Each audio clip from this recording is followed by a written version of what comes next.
Hello there, chaps. Seems you've been blessed with the great honor of hearing a story from the most dangerous, handsome, and infamous weasel in the realm. Who am I, you may ask? Well, you must not be from around here. I'm known by many names, but none more prevalent than the infamous Cruel Claw. A title bestowed upon me by those who fear both the sharpness of my claws and my wit. Now, I can't remember exactly who gave me the name per se, but it's hard to keep track of these things when you're revered and feared by every last crime boss, wild beast, and monarch on the plain. But I digress. I was most recently hired by Glarb. Yeah, like that Glarb. It's a pretty big deal. Not like me-sized big deal, but you get the point. I was tasked with the nearly impossible job of stealing a Calamity Beast egg. A task I assure you is anything but simple. Or would be, should you find yourself in anybody else's skin but my own. However, the real twist is what lay inside said egg. You see, little did I know that this particular egg contained none other than the fearsome Maha, a creature of immense power whose wrath may in fact shake the very foundation of this plane. Oh well, the consequences of Glarb's actions are no fault of my own. I simply follow the coin. So I let Mabel and their gang of misfits think they ran me out of Fountainport, but really I'm simply in search of my next adventure. Through the grapevine I hear of much riches to be won and spent in an event they call an FNM. Who knows? Maybe you'll see me there. But one thing's for sure, it won't be before I see you. Hello everyone and welcome back to my little nook of the internet for another Bloom Burrow centric episode of Commander in General, where in general, we talk about Commander.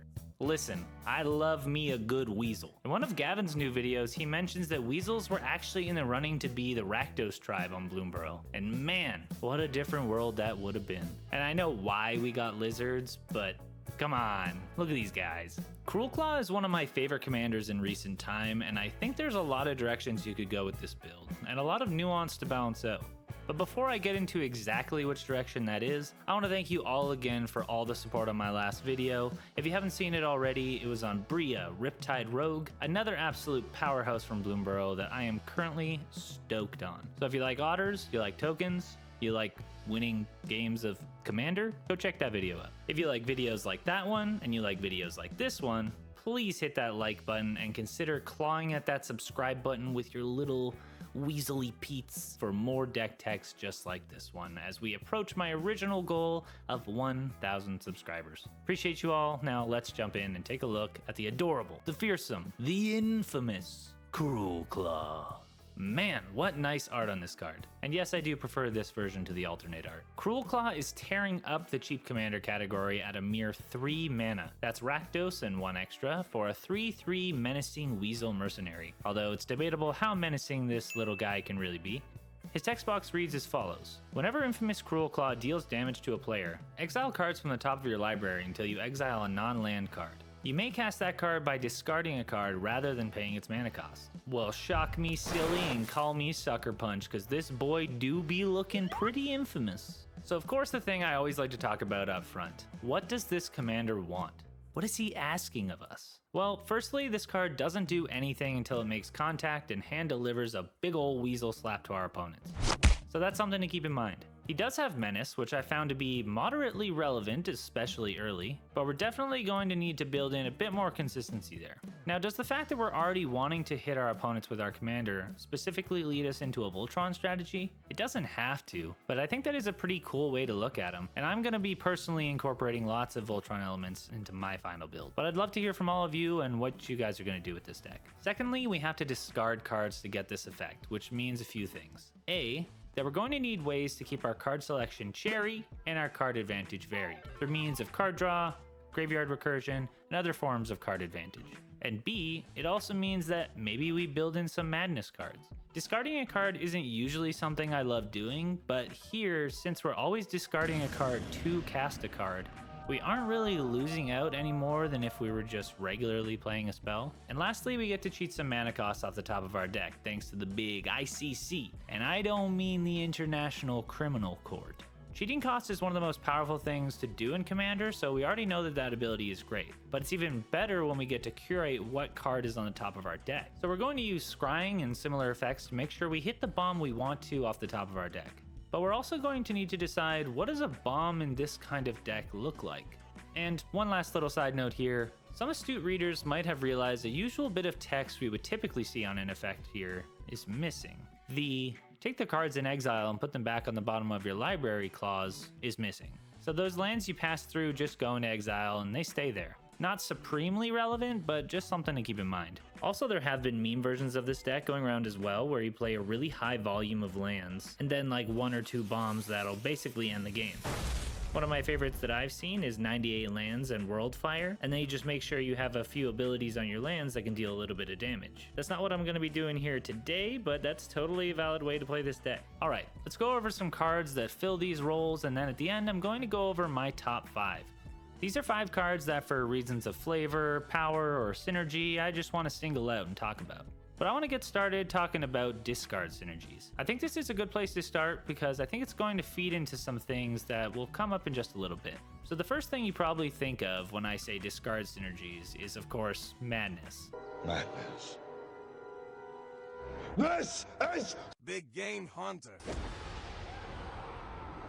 Granted, not all of the madness cards in our colors here are good or conducive to our strategy, but there are some that I think work pretty well for us. Grave Scrabbler and Call of the Netherworld work really nicely because they can bring back to our hand these cards that we're discarding and keeps our hands full. Big Game Hunter, Dark Withering, Terminal Agony, Murderous Compulsion, and Shadowgrange Archfiend actually give us a decent chunk of removal, and the Archfiend comes in with some huge power, though it's at the cost of 8 life. And oddly enough, another madness Archfiend of Spite, who looks to be pooping out both sides his butt, is just a big old demon. The madness, especially on these bigger creatures, is pretty nice because we can now cheat them out for cheaper in more than one way. And now since we're going to be putting cards in our graveyard, we probably want some ways of getting them back and making use out of them. And perfectly bridging the gap between discarding and recursion is Chainer, Nightmare Adept. He lets us play a creature card from the yard each turn. Plus it gives not only the creatures we get from the graveyard haste, but from anywhere else that's not our hand, like from the top of our deck. Kolaghan's Command is a nice option for recursion because it also has some other modes on it that could be useful, like destroying an artifact or a little bit of damage-based removal. And Restart Sequence from the recent Assassin's Creed set is actually really good, letting us bring back a creature for just 2 mana as long as we hit with our commander. Okay, but let's really talk Voltron. I would say this is one of the stranger Voltron decks I've built, but follow me for a second. I think I can convince you. So while we've still got graveyard shenanigans on the brain, I want to talk about Demonic Embrace. I think this is a pretty cheeky but pretty awesome little addition here. For 3 mana, we can recurribly give our commander or some other creature +3, +1, and flying. Nobody's going to want to mess with a flying demon weasel. And now, forest dwellers and river fellers, I ask you, what's better than getting to cheat the cost of 1 spell?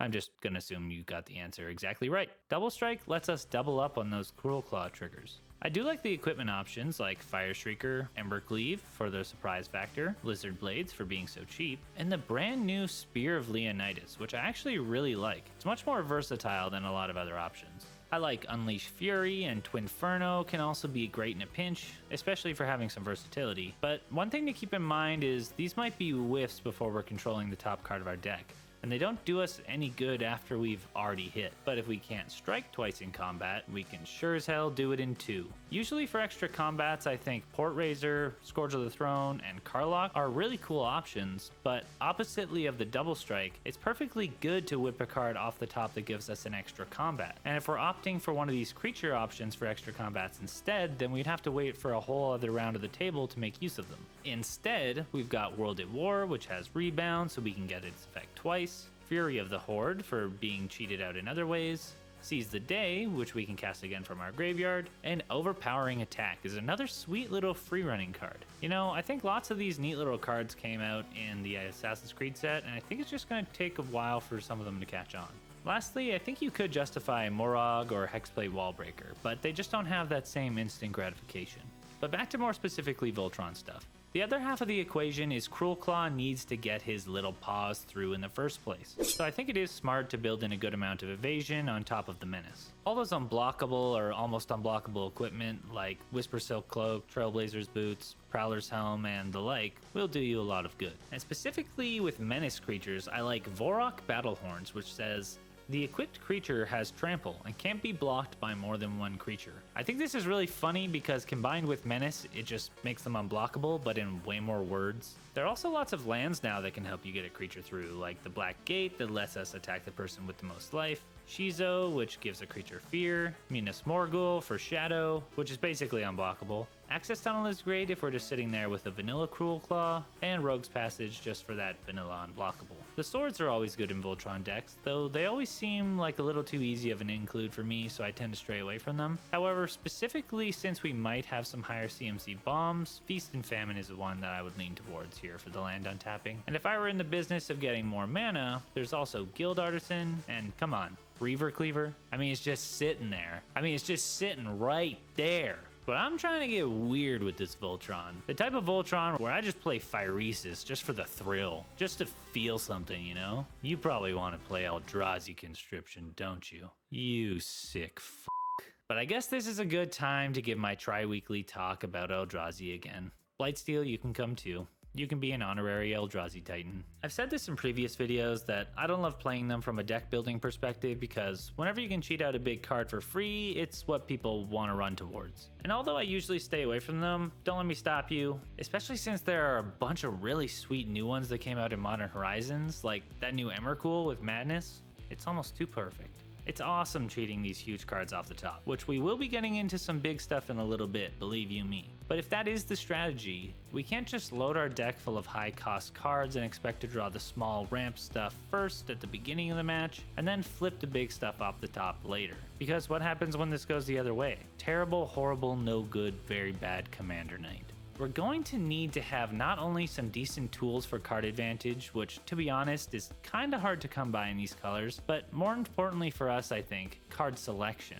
A few reasons for this are, if our colors don't draw cards in this specific strategy as well, we want to make sure that we're drawing the right cards. But also if we're controlling our card selection by scrying, surveilling, and other top card effects, then we can better control which cards we get to cheat out. You're probably familiar with Scroll Rack, Sensei's Divining Top, and Crystal Ball, and I can't stop talking about Palantir of Orthonk. These cards are all great powerhouses for controlling our top card, but we can also find lots of these effects just tacked on to other effects that we might already want, like removal. Riddle of Lightning has some tacked on scrying for some more damage-based removal. Pile On adds some surveilling to a removal spell that can also hit walkers. And I really love Price of Fame, which is a kill spell that costs 2 less to cast if we target a legendary creature, which are abundant in the game at this point. And once again, it has that tacked on surveil too, all for most likely 2 mana. And as land options, Temple of Malice and Raucous Theater give us that last little push to really smooth out the top card of our deck. If we're keeping our graveyard in mind, Dogged Detective or Haunt of the Dead Marshes could be a way to reoccur a chump blocker that lets us scry every now and then. Or we could play something like Grave Purge or Forever Young, which let us put any number of creatures from the grave on top of our deck and then draw a card. I especially like this here because we can get something back from our graveyard to our hand that we want, and also stack the deck for another infamous CC trigger. Or we could get back a card that we really don't care about discarding, like a card with Madness, just so we can discard it again for the next trigger. Similarly, we can use some tutors like Cruel Tutor, Vampiric Tutor, Scheming Symmetry, and Insatiable Avarice, which usually have the downside of going to the top of our deck instead of in our hands, but in this case, we get to just line up exactly what we want right on the top of our deck. And if we're going to put all this work into stacking the top card of our deck, then maybe we should build in some redundancies or other payoffs to take advantage of it, in case we don't have our commander, like Power Balance, Chimil the Inner Sun, or maybe even Sunbird's Invocation, although take note that Sunbird's is only when you cast from your hand. A cool card you may not have heard of is Library of Lang, which I'm going to read verbatim because of the Oracle text. If an effect causes you to discard a card, discard it, but you may put it on top of your library instead of into your graveyard. In the right scenario, we can pull off some real big brain plays with Cruel Claw, especially if we have Double Strike. Imagine hitting the first time, playing the first card off the top by discarding a card onto the top of our library just to play that on the second trigger. I think this could make for some really cheesy fun.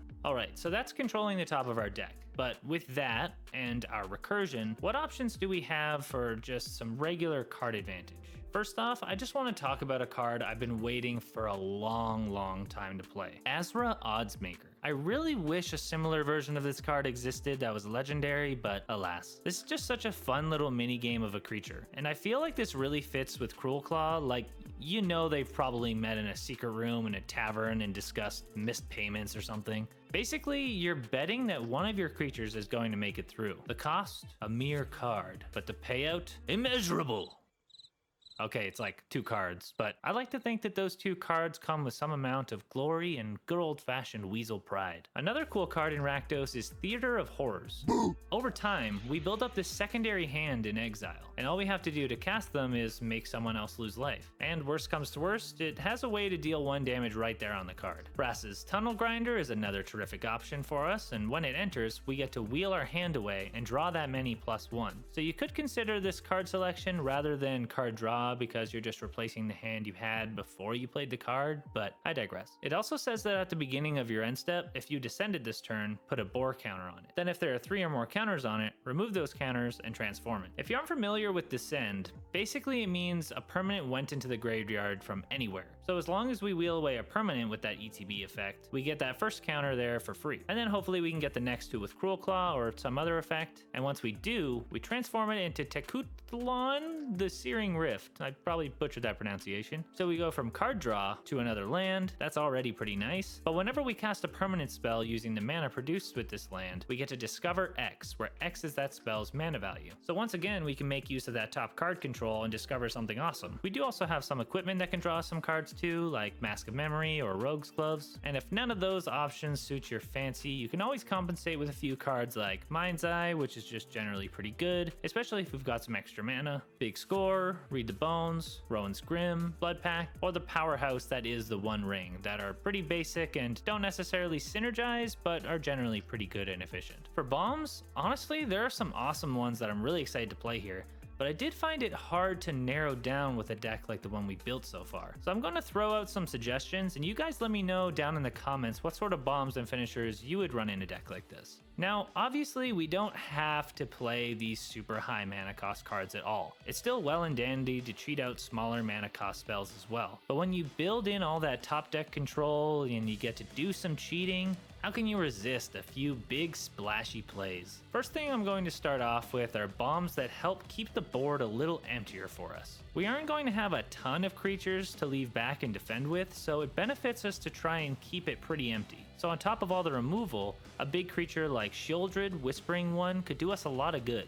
It helps us control the board, it's a decent attacker with Swamp Walk if need be, not to mention getting our creatures back that we've been discarding all game is an obvious win. Portal to Phyrexia ends up playing out very similarly, but we get to bring back a card from any graveyard, so we can even start stealing our opponent's stuff. Now after I just finish bashing all the Rakdos card draw, let me be the first to say it's just often tacked onto bigger spells.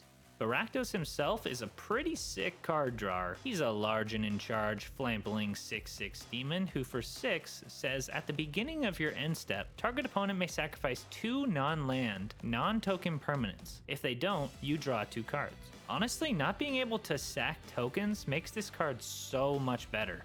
I get the feeling that pretty often you're going to get to draw those cards. Another good demon that can help keep the board empty is Archfiend of Depravity, which says on each opponent's end step, they have to sacrifice down to 2 creatures. The perfect amount of creatures for a little menacey boy. Karazakar, the Eye Tyrant, can keep things controlled in a different way by goading your opponent's creatures. On top of that, whenever they do attack one another, you both lose a life and get to draw a card. Sweet! Archon of Cruelty, both on ETB and attack, has this great ability where your opponents have to sack a creature or planeswalker and discard a card, and they lose some life, putting them behind in multiple ways. Plus, we get to draw a card and gain a life. Imagine if this sticks around for a little while, especially if we get a few of those extra combats we've been talking about. And thinking about those extra combats and card advantage, Itali has become another one of those go-to bombs, and he could definitely benefit from multiple combats, just like Bladewing Deathless Tyrant. As long as your version of this deck is pretty creature heavy, they could pump out a ton of tokens for us. And if we're trying to keep our bomb cards still more Voltron related, we can play some bigger equipment like Argentum Armor to make Cruel Claw huge, plus get to blow some shit up.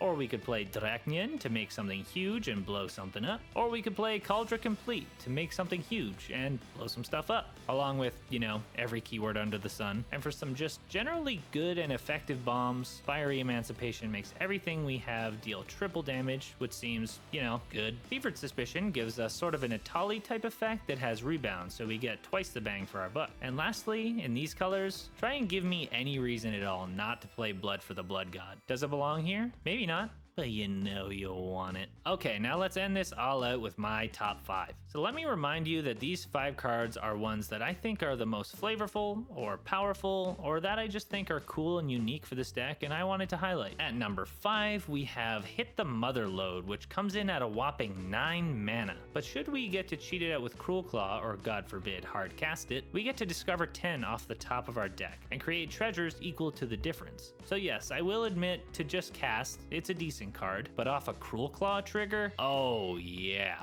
Oh yeah. Coming in at number 4, we've got Maha themselves. Yes, this is just another great, very mana efficient card for controlling the board. We got the good body with flample keywords, the ward for discarding a card, and all creatures your opponents control have base power and toughness 1. All that wrapped in kind of a flavor win for this deck? I mean, get out of town. Just leave. Go on vacation. Go to anywhere else but here. I don't care. At number 3, I've technically got 4 cards, but we're in chaos colors, so I actually don't have to give a Basically, these 4 cards just all have to do with casting a card from exile, but all give us some cool, unique effects. Firstly, we have Keeper of Secrets, who is a decent body with decent keywords, but lets us deal damage to our opponents whenever we cast a spell from anywhere other than our hand. So not only does it deal damage from exile with Cruel Claw, but if we madness a card, it deals damage. If we cast from our graveyard, it deals damage. If we cast something off the top of our library, it deals damage. Or if we cascade into a card with our next card, Wild Magic Sorcerer. Wild Magic Sorcerer says that when we cast our first spell from exile each turn, that spell gets cascade, letting us double up on that spell cheating goodness. Speaking of, Nalfethni is once again a great body. I mean, look at that thing. But the text box says whenever we cast a spell from exile, we get to copy it and choose new targets. And if it's a permanent spell, it gains haste and we sacrifice it at the beginning of the next end step. And lastly, similar to Keeper of Secrets, we have a background enchantment, Passionate Archaeologist, which gives our commander the ability to deal damage equal to CMC whenever we cast a spell from exile. So just a quartet of cool cards that benefit from us cheating out cards. At number 2, I'm going to talk about another tutor, but a recurable one on a creature. Of course, I'm talking about Varagoth, Bloodsky Sire. He's a little death toucher, but he's got this boast ability, which is an ability we can only use if they've attacked this turn. So it might be worth swapping over some of those unblockable equipment or something like that onto this creature eventually. Even though the death touch is already pretty dissuading, the boast ability says that target player searches their library for a card, then shuffles their library and puts that card on top of it. With this card, provided we can keep getting attacks through, we can just line up exactly what we want to get with Cruel Claw time after time. They make a great but unlikely duo. And in my number 1 spot here is actually an uncommon card from Kamigawa Neon Dynasty. I'm talking about Containment Construct. This is a 2-mana 2/1 construct that says whenever you discard a card, you may exile that card from your graveyard. If you do, you may play that card this turn. This is great. If we plan out our turns right, this basically totally negates the downside on Cruel Claw. It's kind of like giving all of our cards madness. It's my favorite type of card, one that doesn't work in like 99% of decks, but just sings in the right one. But unfortunately, that does bring us to the end of today's video. Thank you all so much for sticking around on this one. If you like this video, please Zoro swipe on that like button and consider subscribing if you want more videos just like this one, as I slowly approach my original goal of 1,000 subscribers. Let me know what you liked, what you didn't, and what decks you'd like to see in the future. Personally, I'm just waiting for those Duskmourn spoilers. I've been waiting a long time for us to get a decent skeleton tribal commander, besides like, skeleton boat, skeleton ship, or whatever that card is. And I think this may finally be the place, but we'll see. This has been my deck tech for the infamous Cruel Claw. I've been Commander in General, and I will see you 3 tiny tree villages over for the next video. Peace.